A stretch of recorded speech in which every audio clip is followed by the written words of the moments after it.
Всем привет! Впереди Honda Vezel 2015 года. Комплектация X, 4 балла. В идеальном состоянии. Ну, отличие от X, от S, да, вот, от кожаных, вот кожаные сиденья. Ну, здесь хозяин поставил, да, кожаные чехлы Камата.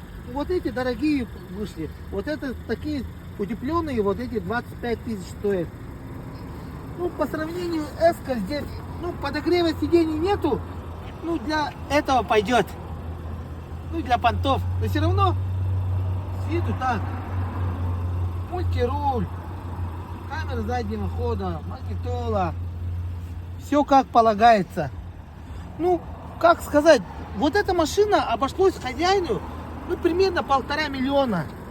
Ну, я бы вместо, да, вот премии Алиона, да, вот 16-17 годов, я бы лучше Honda Vezel купил бы. Все равно так. Она выше, можно ездить на нем по дачам, поэтому еще видели вот разные бывают. Есть гибрид, есть вот эти, а это не гибрид, это вариатор. РУ-1, еще есть 4 ВД, РУ-2, но они чуть подороже будут, да, но все равно можем привезти. Если кому надо, звоните, пишите, спокойно привезу вам такую машину. Цены вот на аукционе от такой машины примерно сейчас в данное время в идеальном состоянии вот от 1,5 миллиона начинается.